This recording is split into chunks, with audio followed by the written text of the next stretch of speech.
Hello बच्चों, आपका मेरे चैनल शिक्षा घर में स्वागत है।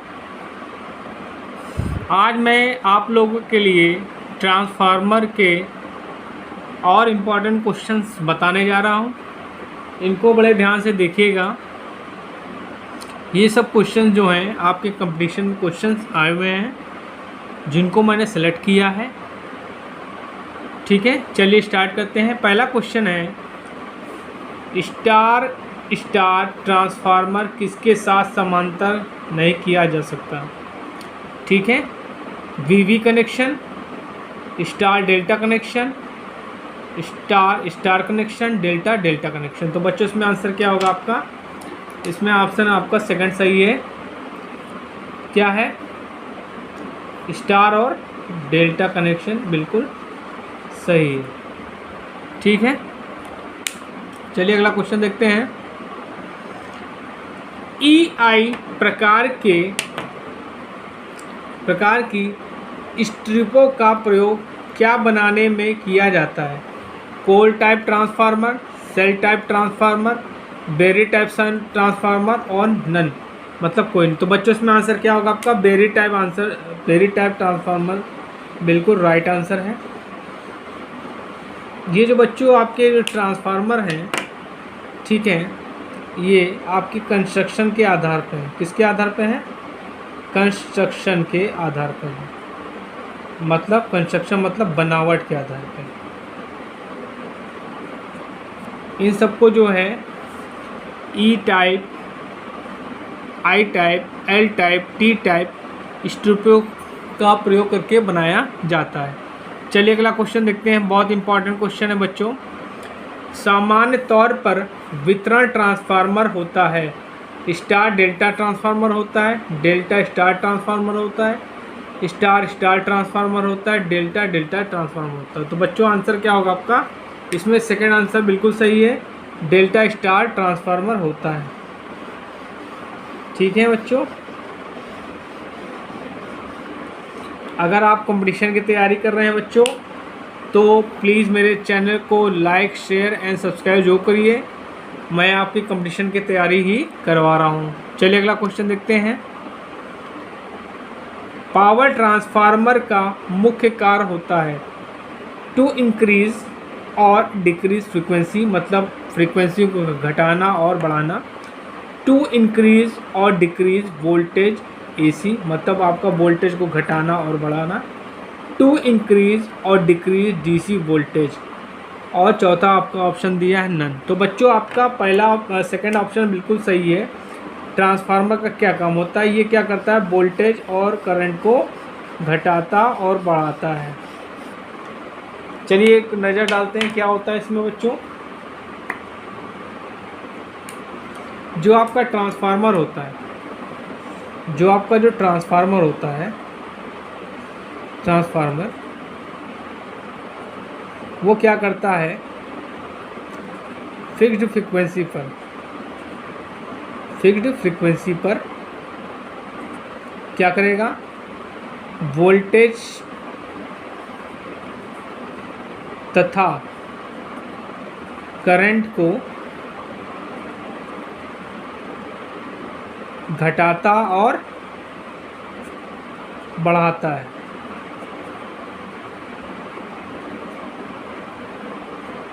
बच्चों ये हमेशा याद रखिएगा कि आपकी फ्रीक्वेंसी क्या होगी? फिक्स होगी। अगर प्राइमरी पे 50 हर्ट्ज है फ्रीक्वेंसी, तो आपकी सेकेंडरी पे वाइंडिंग पे भी आपको 50 हर्ट्ज मिलेगी। ये क्या होगा? आपका वोल्टेज और करंट को घटाता और बढ़ाता है, और पावर को ट्रांसफ़र करता है। पावर को ट्रांसफ़र करता है। और क्वेश्चन ये भी हो सकता है, किस पे काम करता है? म्यूचुअल इंडक्शन पे काम करता है। ट्रांसफार्मर किस पे करता है? म्यूचुअल इंडक्शन पे काम करता है। ठीक है, चलिए अगला क्वेश्चन देखते हैं। एक ऑटो ट्रांसफार्मर की दूसरी वाइंडिंग को और कुछ भी कहा जाता है। क्या है? कंपेंसेटिंग वाइंडिंग कहा जाता है, कॉमन वाइंडिंग कहा जाता है, टेस्टिंग वाइंडिंग कहा जाता है, और आपकी डैम्पिंग वाइंडिंग कहा जाता है। देखिए जो आपका ऑटो ट्रांसफार्मर होता है, ऑटो ट्रांसफार्मर जो होता है उसमें एक वाइंडिंग होती है, क्या होती है? सिंगल वाइंडिंग होती है। क्या होती है बच्चों? सिंगल वाइंडिंग होती है। इस वाइंडिंग का प्रयोग हम लोग प्राइमरी और सेकेंडरी के लिए भी करते हैं। एक ही वाइंडिंग का प्रयोग हम लोग प्राइमरी और सेकेंडरी के लिए करते हैं। ऑटो ट्रांसफार्मर वोल्टेज रेगुलेशन में यूज़ होता है, वोल्टेज रेगुलेशन में इसका यूज़ करते हैं, वोल्टेज को घटा और बढ़ा सकते हैं। इसमें एक वाइंडिंग होती है। तो बच्चों इसका आंसर क्या होगा आपका? Common winding. तो ऑटो ट्रांसफार्मर में जब एक वाइंडिंग होती है तो वो वाइंडिंग क्या कहलाएगी? कॉमन वाइंडिंग कहलाएगी। मतलब उसको चाहे प्राइमरी यूज़ करो एज अ प्राइमरी यूज़ करो, चाहे एज अ सेकेंडरी यूज़ करो। ऑटो ट्रांसफार्मर क्या होता है? एक स्पेशल टाइप का ट्रांसफार्मर होता है जिसमें सिंगल वाइंडिंग होती है। ये वाइंडिंग प्राइमरी और सेकेंडरी दोनों का वर्क करती है। और वो ट्रांसफार्मर, इस ट्रांसफार्मर का हम लोग प्रयोग कहाँ करते हैं बच्चों? वोल्टेज रेगुलेशन में करते हैं। चलिए अगला क्वेश्चन देखते हैं। समांतर में कार्य कर रहे दो ट्रांसफार्मर की प्रतिशत बाधा भिन्न हो तो ट्रांसफार्मर ओवरहीट हो जाएगा, दोनों का पावर फैक्टर समान होगा, समांतर प्रचालन संभव नहीं होगा, समांतर प्रचालन तभी संभव होगा। तो बच्चों आंसर क्या होगा? समांतर प्रचालन तभी संभव होगा।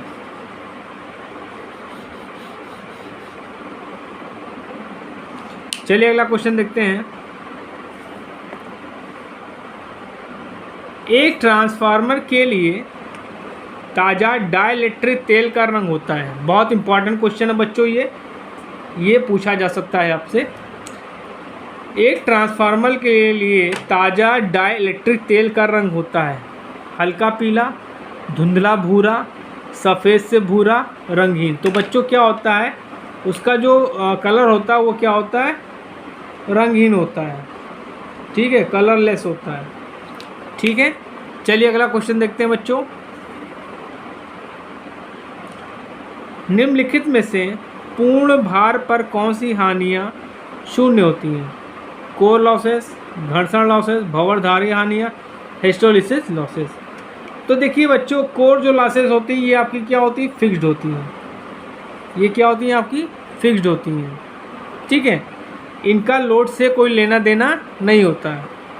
अब आते हैं हम,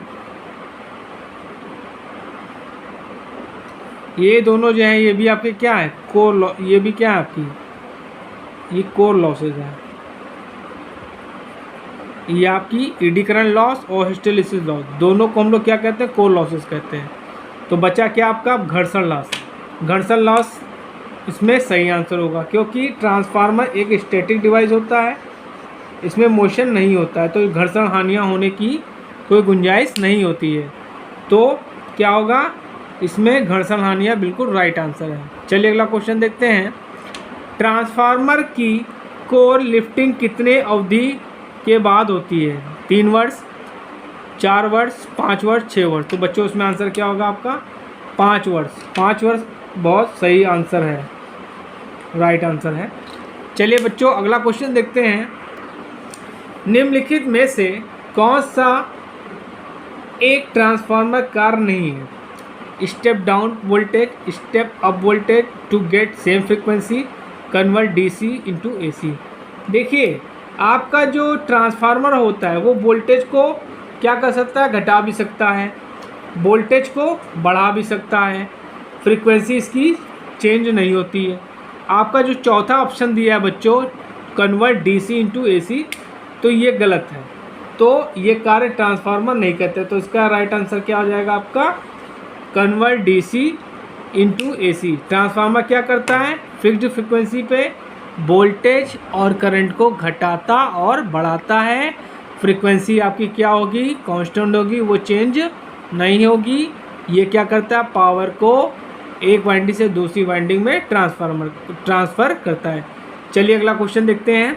निम्नलिखित में से कौन ऑटो ट्रांसफार्मर में प्रयोग करने योग्य नहीं है?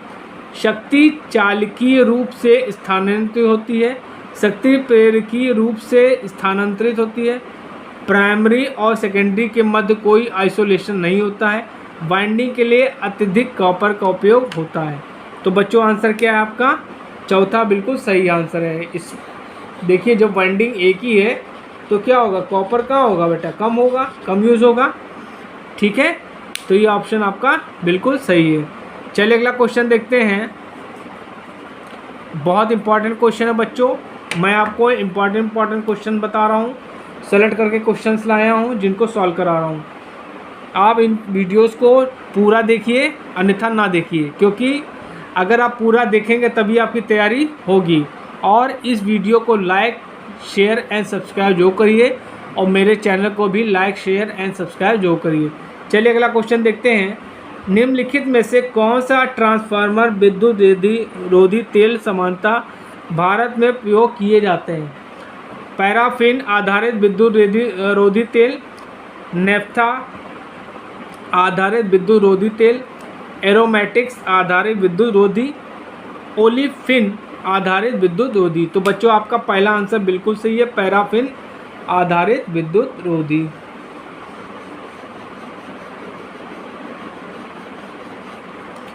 चलिए अगला क्वेश्चन देखते हैं। इलेक्ट्रिकल पावर ट्रांसफार्मर के वाइंडिंग चालक मुख्यतः किसके द्वारा विद्युत रोधित किए जाते हैं? Cotton insulation, rubber insulation, paper insulation, wooden insulation. कह रहा है कि जो आपके जो वाइंडिंग के चालक होते हैं वो किसके द्वारा इंसुलेटेड किए जाते हैं? तो बच्चों इसमें आंसर क्या होगा? Paper insulation. Paper insulation is the right answer.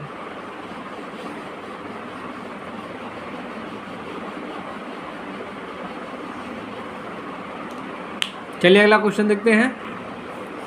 Transformer का कौन सा भाग बाहर से देखा जा सकता है? बुशिंग देख सकते हैं, कोर देख सकते हैं, प्राइमरी वाइंडिंग देख सकते हैं, सेकेंडरी वाइंडिंग देखते हैं। तो बच्चों आप कोर तो देख नहीं पाओगे, कोर आप तो नहीं देख पाओगे, प्राइमरी वाइंडिंग भी नहीं देख पाओगे, सेकेंडरी वाइंडिंग भी नहीं देख पाओगे। बचा क्या आपका? बुशिंग। बुशिंग आप देख सकते हो, तो bushing is a right answer. चलिए अगला क्वेश्चन देखते हैं। धारा ट्रांसफार्मर सदैव होना चाहिए। आज secondary loaded, short circuited secondary, इनमें से कोई नहीं, कोई नहीं। तो बच्चों आंसर क्या होगा आपका? दूसरा आंसर बिल्कुल सही है, शॉर्ट सर्किटेड होनी चाहिए आपकी सेकेंडरी।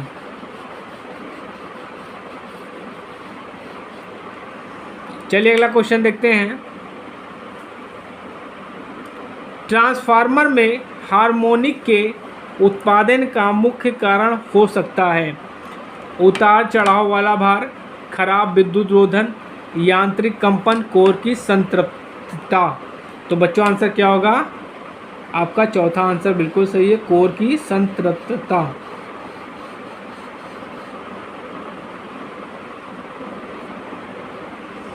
चलिए अगला क्वेश्चन देखते हैं। ट्रांसफार्मर में हार्मोनिक का परिणाम होता है कोर हानियों में वृद्धि, आई स्क्वायर हानियों में वृद्धि, संचार परिपथों के साथ चुंबकीय हस्तक्षेप, उपरोक्त सभी। तो बच्चों आंसर क्या होगा आपका? उपरोक्त सभी।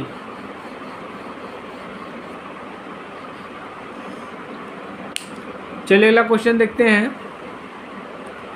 उच्च आवृत्ति वाले ट्रांसफार्मर में प्रयुक्त कोर समानता होती है ताम्र कोर, ढलवा लोहर कोर, वायु कोर, मृदु इस्पात कोर। तो बच्चों इसमें आंसर क्या होगा आपका? वायु कोर। चलिए अगला क्वेश्चन देखते हैं।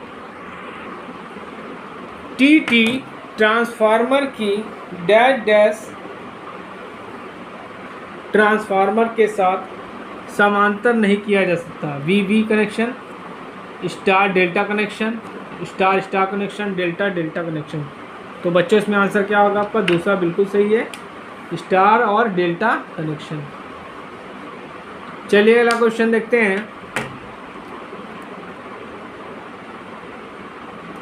वह अधिकतम भार जिसे एक पावर ट्रांसफार्मर वहन कर सकता है जिसके द्वारा सीमित किया जाता है ताप वृद्धि, तेल के परावैद्युत सामर्थ्य, वोल्टानुपात, ताप हानि। तो बच्चों इसमें आंसर क्या होगा आपका? वोल्टता अनुपात।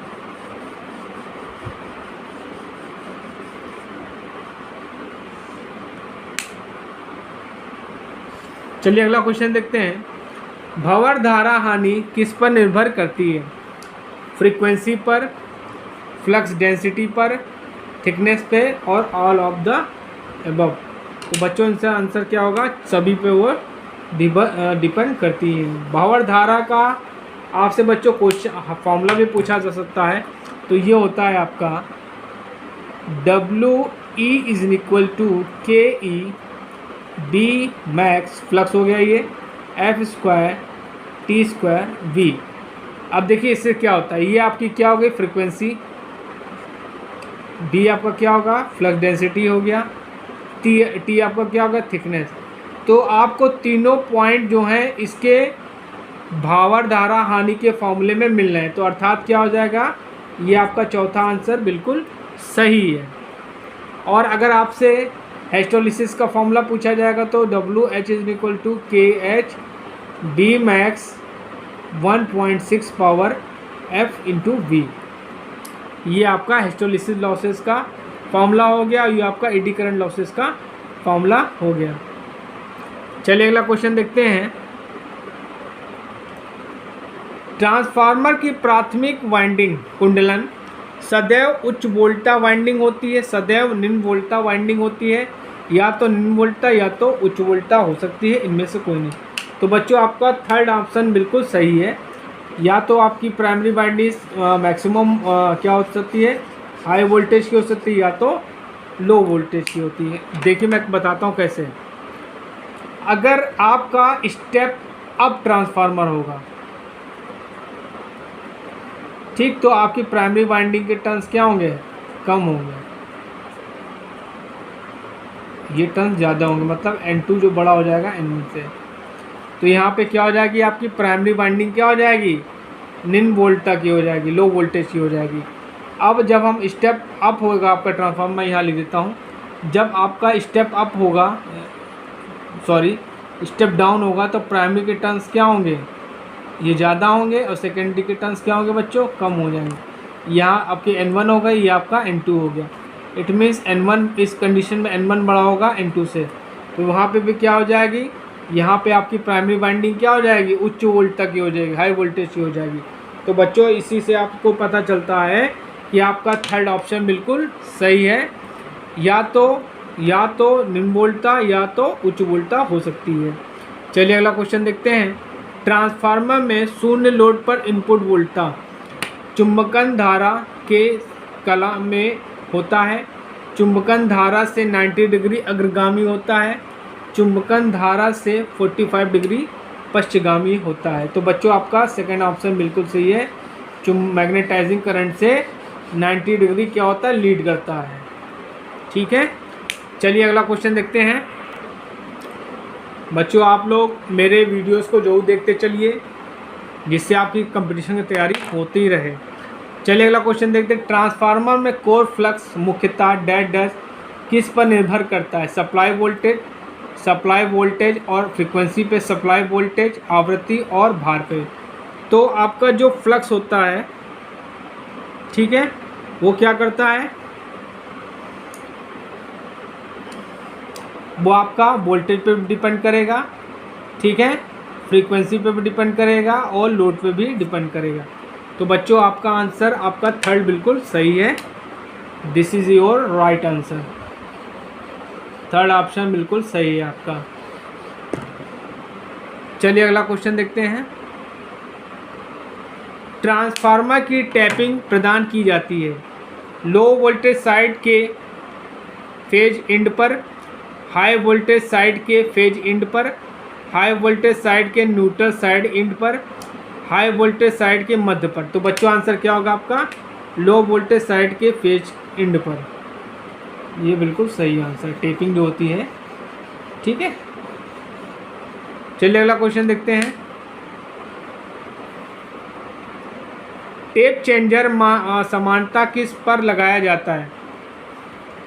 धारा ट्रांसफार्मर पे, पावर ट्रांसफार्मर पे, विभव ट्रांसफार्मर पे, अर्थिंग ट्रांसफार्मर। तो जो टेप चेंजर होता है बच्चों, ये आपका पावर ट्रांसफार्मर पे यूज़ होता है। चलिए अगला क्वेश्चन देखते हैं बच्चों, बहुत इंपॉर्टेंट है। ट्रांसफार्मर में जनित ऊष्मा को मुख्यतः किसके द्वारा क्षय किया जाता है?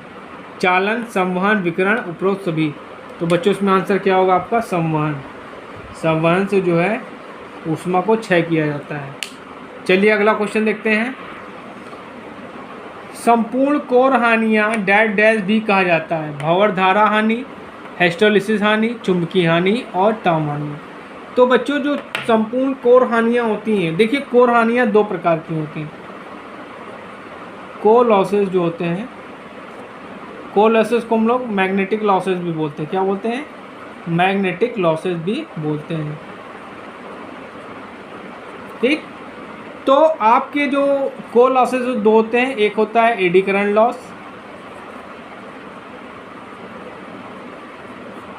लॉसेस, एक होता है हिस्टेरिसिस लॉसेस।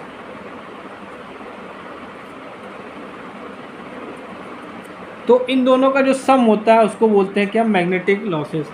तो आपका क्या हो जाएगा? चुंबकीय हानियाँ आपका राइट आंसर है। चुंबकीय हानियाँ, कोर हानियों को हम लोग चुंबकीय हानियाँ भी कहते हैं। ये कहाँ होती हैं बच्चों? ये कोर में होती हैं। ठीक है, चलिए। और ये हानियाँ क्या होती हैं? कोर हानियाँ क्या होती हैं? फिक्स्ड होती हैं। क्या होती हैं? फिक्स्ड होती हैं। इन पे लोड का प्रभाव नहीं पड़ता। चलिए अगला क्वेश्चन देखते हैं। ट्रांसफार्मर के लिए निम्नलिखित में से कौन सा संयोजन 3 फेज 4 वायर सेवा के लिए सबसे उपयुक्त है? Star delta, delta delta, delta star और स्टार स्टार। तो बच्चों आंसर क्या होगा? Delta star. चलिए अगला क्वेश्चन देखते हैं। एक ट्रांसफार्मर के लिए संपूर्ण दिवस दक्षता मुख्यतः किस पर निर्भर करती है? भार की मात्रा, भार की अवधि, इसकी ताम हानियाँ। एक और दो दोनों सही। तो बच्चों आंसर आपका चौथा सही है, एक और दोनों सही है। ठीक है, चलिए अगला क्वेश्चन देखते हैं। स्थिर भार के लिए ट्रांसफार्मर की अधिकतम दक्षता किस पर होती है? 0.5, 0.8 पावर फैक्टर पे, 0 पावर फैक्टर लीडिंग पे, 0 पावर फैक्टर लैगिंग पे, यूनिटी पावर फैक्टर पे। तो बच्चों आंसर क्या होगा आपका? चौथा बिल्कुल सही है, यूनिटी पावर फैक्टर पे। बच्चों आप मेरे वीडियोस को देखते रहिए, पढ़ते रहिए और तैयारी करते रहिए। आगे आपकी बहुत वैकेंसीज आने वाली हैं। चलिए स्टार्ट करते हैं अगला क्वेश्चन। वह ट्रांसफार्मर जिसमें सेकेंडरी वोल्टेज प्राइमरी वोल्टेज के समान हो उसे कहते हैं आइसोलेशन ट्रांसफार्मर, ऑटो ट्रांसफार्मर कहते हैं, करंट ट्रांसफार्मर कहते हैं, पोटेंशियल ट्रांसफार्मर कहते हैं। तो बच्चों आइसोलेशन उसको ट्रांसफार्मर कहते हैं जब प्राइमरी वाइंडिंग जो होगी सेकेंडरी वाइंडिंग के बराबर होगी और इनका अनुपात क्या होता है? 1 से कम होता है। ठीक है, 1 या 1 से कम होता है। चलिए अगला क्वेश्चन देखते हैं। ट्रांसफार्मर में वह वाइंडिंग जिसमें विद्युत सप्लाई इनपुट के रूप में दी जाती कहलाती है secondary winding, primary winding, main winding, auxiliary winding. देखिए ये आपकी ट्रांसफार्मर की पहली वाइंडिंग हो गई।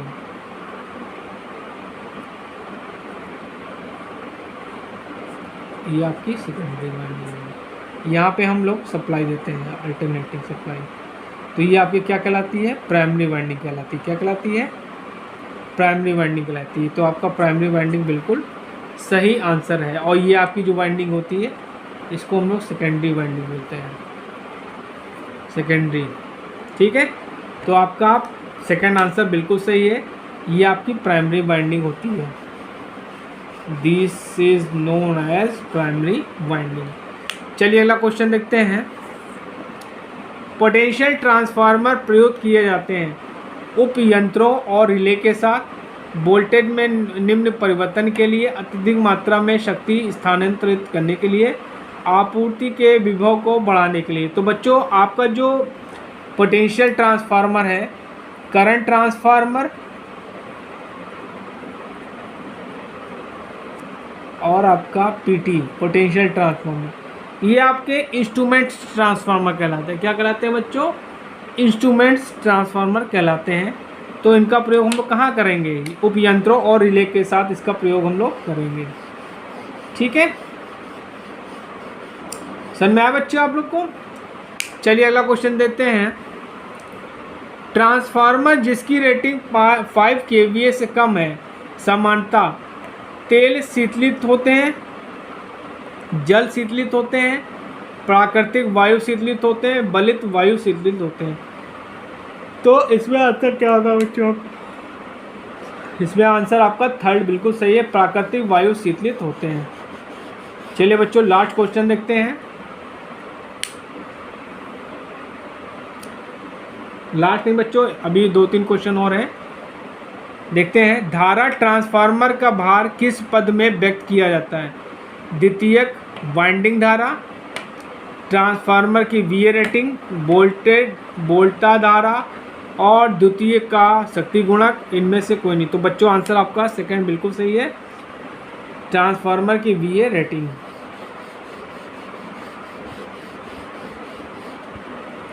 चलिए बच्चों अगला क्वेश्चन देखते हैं। एक स्टेप अप ट्रांसफार्मर में क्या होता है?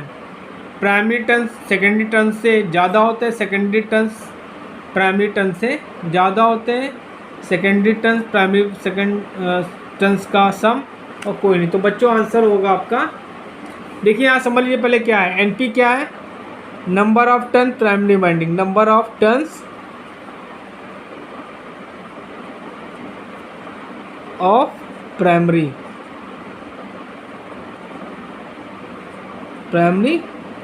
वाइंडिंग, और जो आपका एनएस है ये है टर्न्स ऑफ सेकेंडरी वाइंडिंग।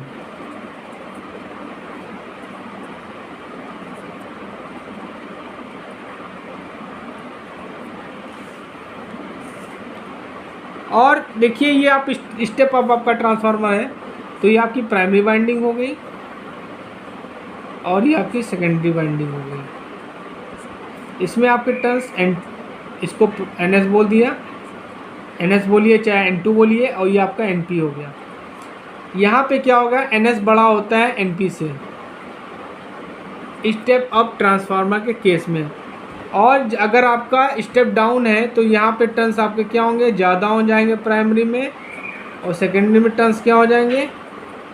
कम हो जाएंगे। मतलब ये आपका एनपी हो जाएगा और ये आपका क्या हो जाएगा? एनएस हो जाएगा। इस कंडीशन पे स्टेप डाउन के केस में क्या हो जाएगा? एनपी बड़ा हो जाएगा आपका एनएस से। तो यहाँ पे आपका सेकंड आंसर बिल्कुल सही है, एनएस बड़ा है एनपी से।